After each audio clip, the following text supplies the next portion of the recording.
What is up, YouTube? I'm Ace Palomero, South Texas Realtor, proud son of the Rio Grande Valley, and comment section arguer. Welcome to my channel. Today's video is about the $418 million lawsuit that the National Association of REALTORS has recently settled. And we're going to go through a couple articles on it, as well as the timeline real quick, and then some of my thoughts on all of this. So let's get this rolling. Okay, so this article is from nowbam.com, written by Sarah Lentz, and it's up to date as of October 13, 2023. So thank you, Sarah, for putting together this rather succinct timeline. So you can check it out. There's a nice little infographic here. I link everything, all my sources, in the description below. But yeah, let's go with the big one. So back in 2019, what started it all, the Moral Search Burnett cases, the big class action lawsuit that started this whole thing. Basically, the sticking point was that NAR, the National Association of Realtors, insisted that anything listed on the MLS and multiple listing services, it had to be more than zero for the cooperating brokerage, or the buyer's agent, if you will. Yeah, it could be as low as $1 or a penny, depending on who you ask, but the gist was clear. It had to be more than nothing. So basically, a lot of sellers believed that they were being forced to pay the buyer's agent.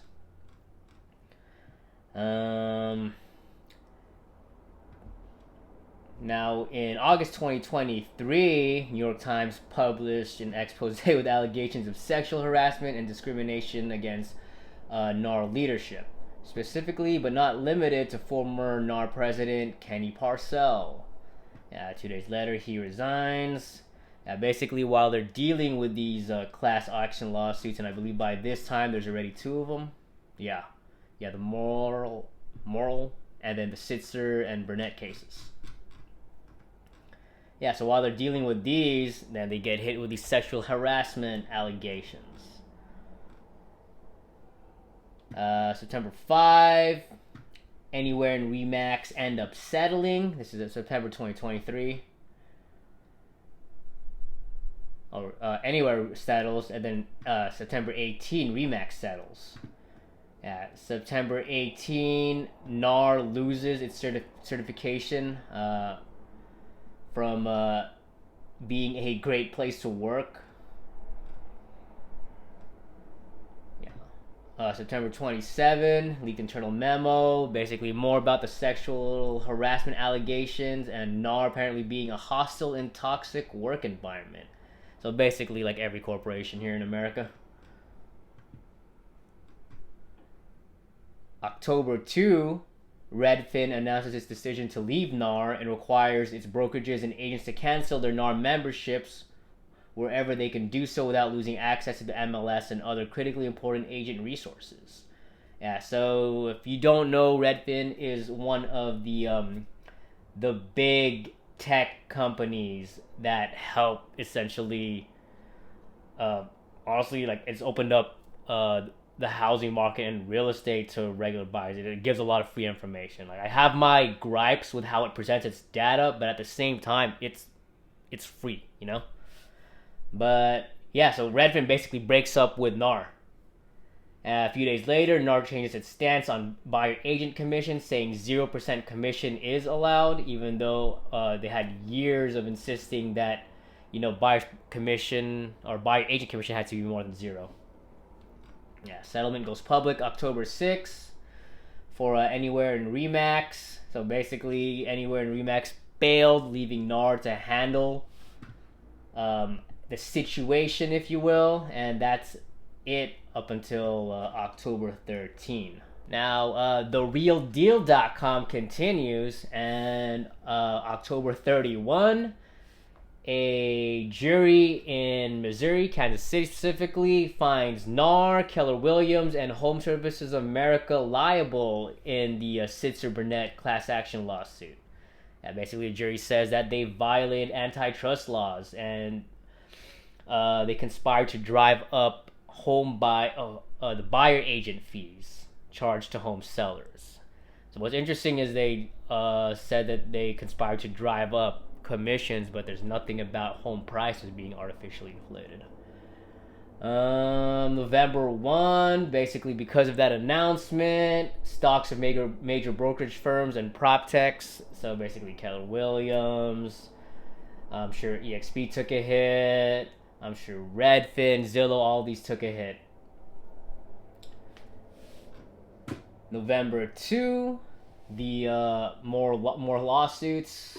I think, yeah, they're all class action, so it's Illinois. November 8, more about lawsuits. Yeah, so yeah, lawsuits stealing the earnings spotlight. Basically, the CEOs and the C-suites are freaking out because these lawsuits are affecting the fourth quarter earnings projections. November 10, more lawsuits. New York home seller files a lawsuit against Real Estate Board of New York and 26 firms. November 13, Remax gets a new CEO. November 14, Texas-based home builder and holding company files a suit against more than 24 local realtor associations and teams. Basically, same thing as the Sitzer-Burnett case. November 15, Keller Williams gets a new CEO. Actually, their old CEO comes back, Mark Willis. And November 16, there's the NXT conference, the annual NXT conference by NAR. 3-day event. The new NAR president, they got a new one because of the other guy and his sexual harassment allegations. Yeah, Tracy Casper says we're not done. We'll be appealing this. It's far from over. But last month, March 15, the National Association of REALTORS settles. What the hell, Tracy? I guess. Yeah, they settled. Yeah, so there's a couple releases on the NAR website. It's public information. Basically, NAR's official stance on it. They deny all wrongdoing. They're providing resources for all members. Just in case you didn't know, all realtors are real estate agents, but not all real estate agents are realtors. But it's extremely difficult to be a real estate agent without being a realtor because you need to be a realtor in order to have access to the MLS, the multiple listing services. There's some people who are saying that they believe that like the MLS data should be public and available to everybody, but I think they forget or maybe they don't know, but realtors pay to have access to that data. And we're also incentivized to make sure that the data that we upload is accurate, because if it's not, and I guess it happens enough time, we get enough strikes, we could do, things could happen. Like we could lose our access or our privileges to access that data. We could even maybe get our membership in NAR revoked, or even potentially have our licenses suspended, or our license also revoked. Yeah, if we're like consistently uploading bad data. Yeah, so that database is not for free. Like it doesn't pay for itself. Like the upkeep, like the servers they use to maintain it, like that's not free. It all costs something. For me as a realtor here in South Texas, I pay roughly $1,500 in fees alone just to have that access to that data. All right, let's check out this article by CNN. And yeah, I do this with like CNN, Fox, NBC, ABC, all these mainstream media sources. Take them all with a grain of salt. Anyway, 6% commission is standard in home purchase transactions is no more. So basically, NAR agreed to a couple new rules. And one of these prevents agent compensations from being included in listings placed in the MLS. So basically, you can't advertise how much buyers compensate or compensation for the buyer's agent you're giving if you're the listing agent. I guess that prevents buyers agents from steering their clients to specific listings based on compensation alone.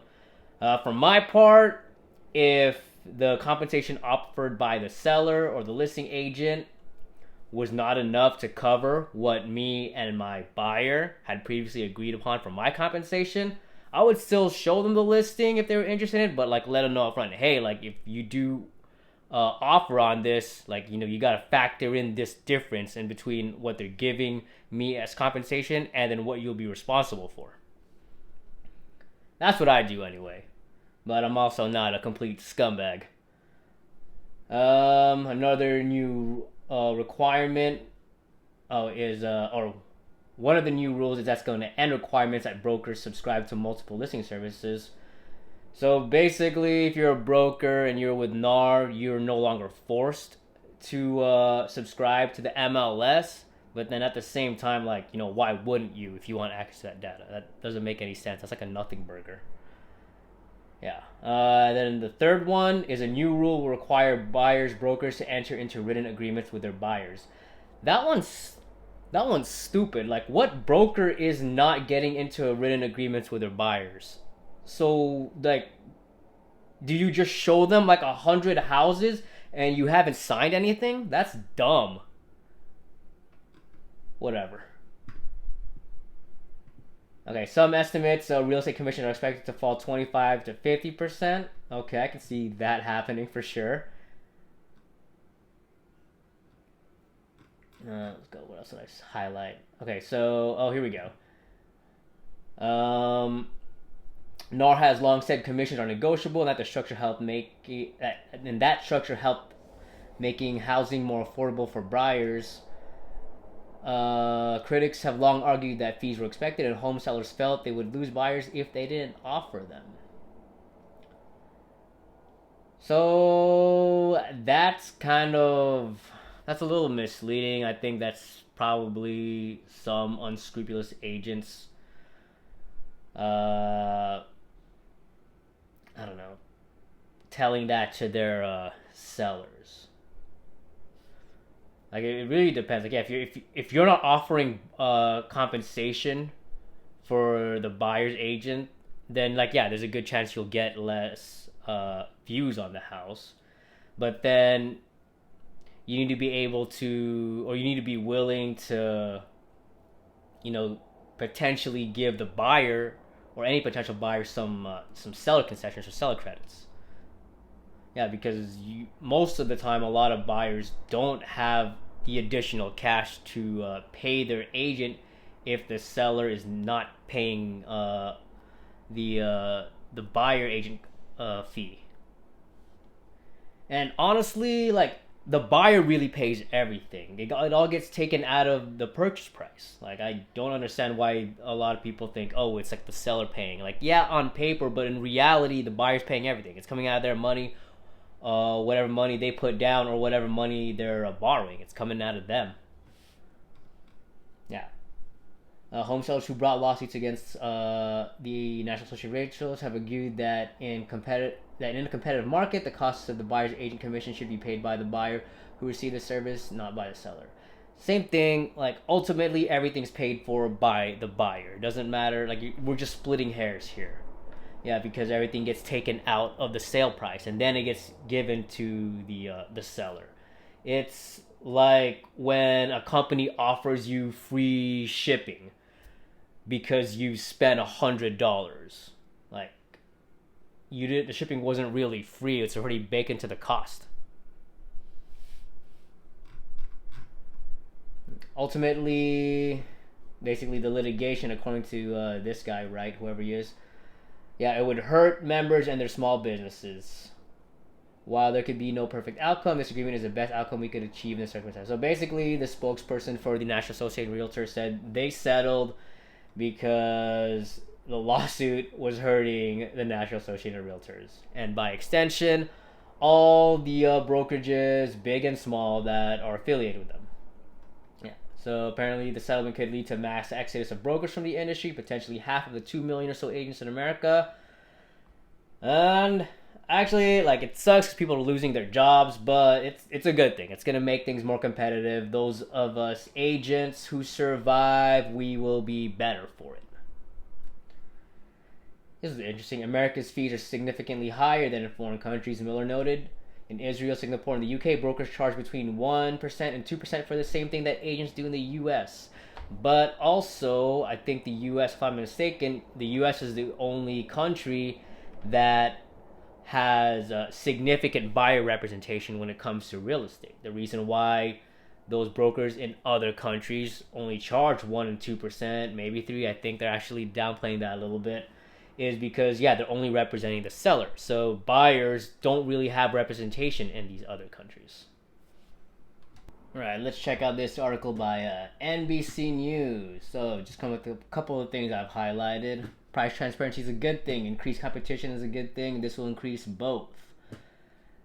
I think it'd be even more transparent if the compensation for both listing and for the listing agent, the seller's agent, and the buyer's agent, like the one offered for the buyer's agent, if both of them were listed on the MLS. I think that'd be more transparent. And that's just me. Now, right here, the buyer brings the entire purchase price to the table, and the seller gets to keep a little bit more of that after this ruling. Yeah, so like, yeah,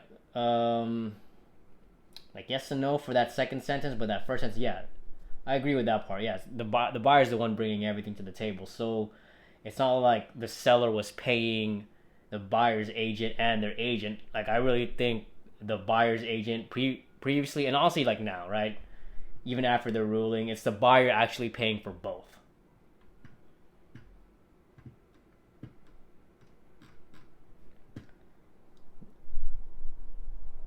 I think this guy, I don't know if he tried to be, but my impression is being disingenuous, Doug Miller. So he says you can hire an attorney for $1,500 instead of paying a $50,000 commission. Based in Minnesota, he helped launch. Look, Doug. Okay, let's assume that, yeah, you're a seller who had agreed to pay a 6% commission. So part divided by percent equals the whole, right? So let's divide 50,000 divide by 6%. That's over $833. So like, what, you think most people are buying houses that are almost $1 million, Doug? Yeah, for the most part, the NAR has maintained that the free market has always set commission levels, and they were always negotiable and even useful. Yeah, like if you're a buyer or seller, you should be negotiating like that commission. Like, make your agent earn it. And if you're an agent, like, yeah, like show that you're worth your commission. And I'm also a big believer that like discount prices, discount commissions, like it's gonna get you discount service. And this last little part, a lot of folks parachuted in 2020 and 2021 to try and make easy extra money by putting themselves out there as a buyer agent and taking 3%. But they weren't bringing 3% of value, not even close. I do agree with that. Like, actually, I started in 2021, but I actually started off as a listing agent on the seller side. And that wasn't because I was extremely good at, outbound prospecting or anything like that. I just happened to know a lot of people, or a decent amount of people who were looking to sell at that time. I like this opinion piece. It's from USA Today. It's by Emily Rush. She's a realtor. So just a couple of the highlights. So this is her writing.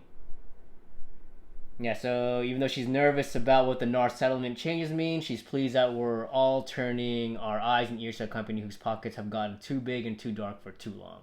And I agree. Like, NAR, I forgot how it, but the amount of money that the real estate industry and the National Association of REALTORS has spent on lobbying is pretty ridiculous.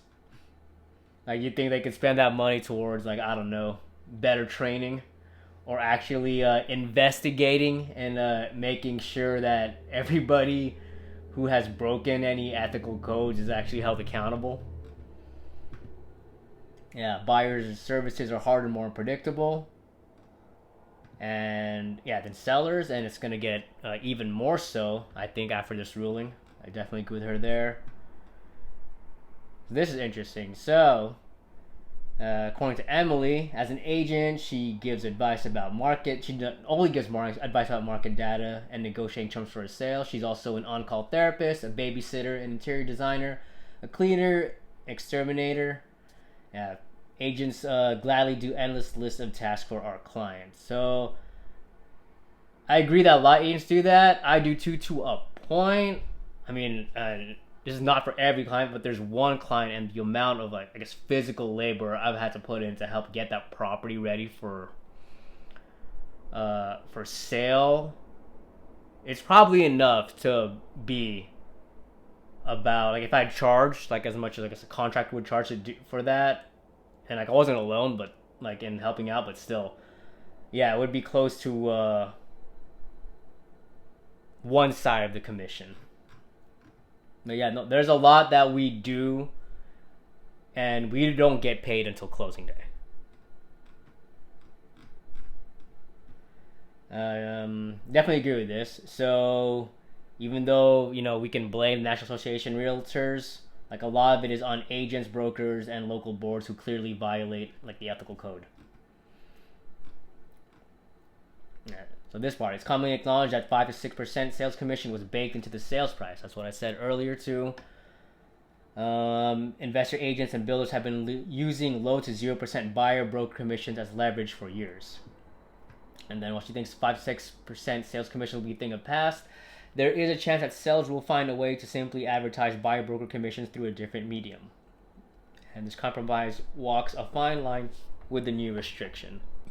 So one thing I could definitely see happening is they won't advertise it, like, on the MLS or on Zillow or any like public place, but it can be negotiated in that contract, and depending on how the contract is, whether it's prepared by a attorney or whether or not each state's real estate commission, like, they all alter their promulgated contracts, like, that could be something that's done, where the agents are negotiating, basically who gets what and how much. I definitely agree with this. Gone are the let's tour this house for fun days. Yeah, and that part too. Like, yeah, now a signed buyer representation agreement is now required before a property showing. Like, yeah, what agents are not requiring this? And this part is interesting. So, yeah, this is Emily saying again, without that 2 to 3% buyer commission propping up half my income, I'm not sure the 11:30 p.m. phone call, 6 a.m. text, and missing my daughter's basketball game for an impromptu showing, and never having paid time off or maternity leave will be worth it.